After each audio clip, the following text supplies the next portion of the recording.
GT Countdown.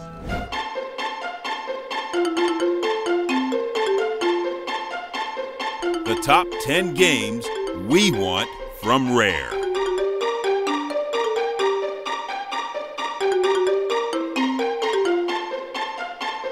With the upcoming reveal of the new Xbox, we really want to see more than Gears of War, Halo, and Fable.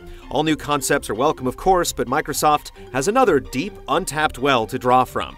For far too long, UK studio Rare has been occupied with Avatars and Kinect games. Key players like the Stamper Brothers may have parted ways with the company, but it's still home to decades of great franchises, from the early Ultimate games like Jetpack to cult favorites like Jet Force Gemini and Cameo. With the right resources, Rare could make a proper comeback, and the following titles are at the top of our wish list to Old Uncle Tusk.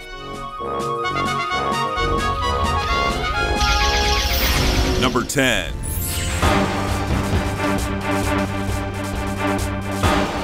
Blast Corps. While not as well known as Rare's other N64 darlings, this anti-nuke destruction derby could really take wide advantage of whatever hardware Microsoft has brewing. Prefabricated obliteration would be set aside for heavy-duty, physics-running demolition models, adding a layer of simulation and chaos to the metered-out action puzzles that made the original so great. The N64 version also allowed Rare to showcase its ingenuity with bonus races and scenarios. With a huge variety of vehicles and with Blast Corps not defined by any genre, Rare could again let its imagination run wild, maybe even slip in a new Kinect 2.0 minigame or experiment with multiplayer. It's been too long since we've demolished a building with a drifting dump truck. Number 9.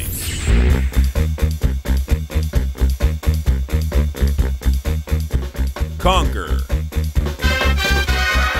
Conker was supposed to get his own sequel called Conker's Other Bad Day, but it was turned into the updated Live and Reloaded for the Xbox after the company was purchased by Microsoft in 2002. Games that poke fun at life in video games don't come along that often, and when they do, they're more like Duke Nukem Forever or Matt Hazard, and less like Blood Dragon. Conker wasn't just a comedian. This Bad Fur Day had some incredible bosses and clever multiplayer modes, along with a persistently unpredictable campaign. Once he was crowned king, Conker forgot about us little people, but we hope he goes back for another binge in the next generation. You guys ting. There, ting. Number 8. An original RPG. Sure, it's an idea out of left field, but instead of rebooting an old franchise or revisiting a familiar genre by making a new platformer or shooter, we're intrigued to see Rare try their hand at an RPG. Turning the cheek away from the sci-fi and fantasy heavy hitters of Western RPGs, it's high time we had a cute, cuddly, and colorful world featuring the type of anthropomorphized characters that are the signature of Rare's past. Bonus points if the plot isn't built around stopping an evil being from destroying all existence. Number 7.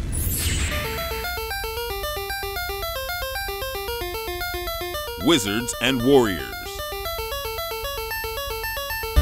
One of the original NES action games, Wizards and Warriors puts you in the shoes of the knight Kuros in a quest to defeat the wizard Malkil. The sequel, Iron Sword, is best known for putting Fabio on its cover, but the third entry in the series may be the most interesting, breaking away from its linear roots as you switch between evolving roles as a knight, a thief, and a wizard. Today, it can be most likened to Trine, as you have to master the abilities of each class and use them as keys to progression. And we'd love to see Kuros dust off the old armor in a new HD adventure. Number 6. A Kart Racer. Everybody loved Diddy Kong Racing, which once upon a time one-upped Mario Kart by swapping vehicles racing through air, land, and sea.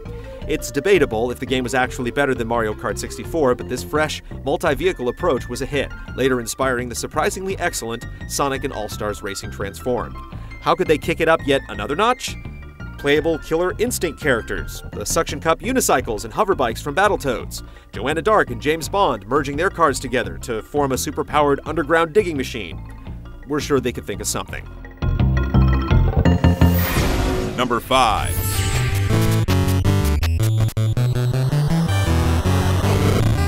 Battletoads. Today, Battletoads may have become a punchline for internet pranks, but in the early 90s, these guys were true badasses. Rash, Pimple, and Zitz with two Z's were just three muscly toad mutants trying to stop a sexy Dark Queen from capturing this princess they all had a crush on. Now it's been 19 years since the Battletoads punched the last rat monster with the giant green fist.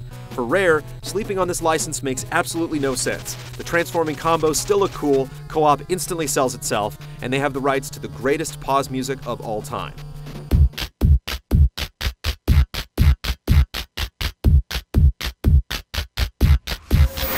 Number 4. A Donkey Kong Country-style platformer. Donkey Kong Country may no longer be in Rare's hands, but the relationship between Rare's Super NES platformers and the original DK is shallow at best. The enemies, environments, and animal buddies are all Rare creations, and it would be great to see them dream up a new side-scroller in the same vein, perhaps based on one of the lesser-known characters from Diddy Kong Racing. No, something new is probably better. While impressive at the time, the pre-rendered graphics lost a lot in the compression needed to get them on a 32 megabit cartridge, so it'd be interesting to see a new game produced with similar techniques today. Number 3. Banjo Kazooie. The Bear and Breagle gave Mario a run for his money back on the N64 in the stellar Banjo Kazooie, but the duo's makeover in 2008's Nuts and Bolts left a bad taste in our mouths.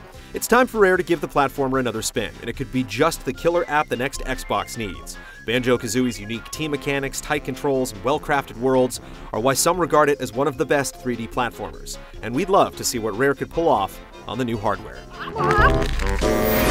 Number 2.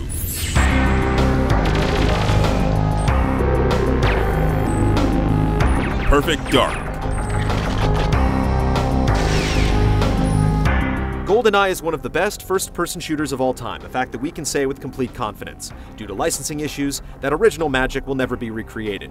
Perfect Dark did an admirable job carrying on the legacy, then failed its mission to bring Joanna to the Xbox 360. We'd be down for another posting at the Carrington Institute, but a new franchise could be exciting as well. If Rare were to train their sights on another FPS, it doesn't have to be Bond, it doesn't have to be Dark, it just has to be good.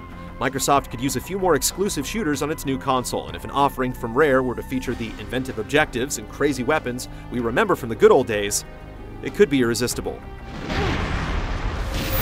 Number 1.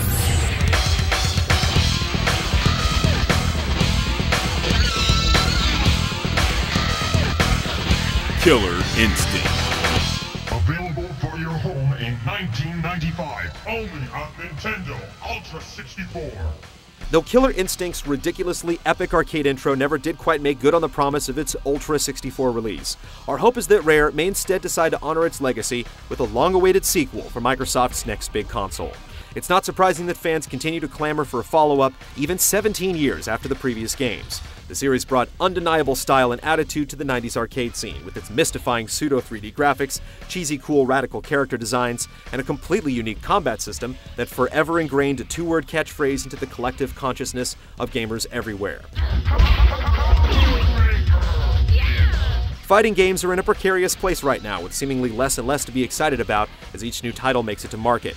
As the last and possibly most requested old-school title yet to receive a reboot, Killer Instinct may just be the killer edge Rare needs to gain everyone's attention once again.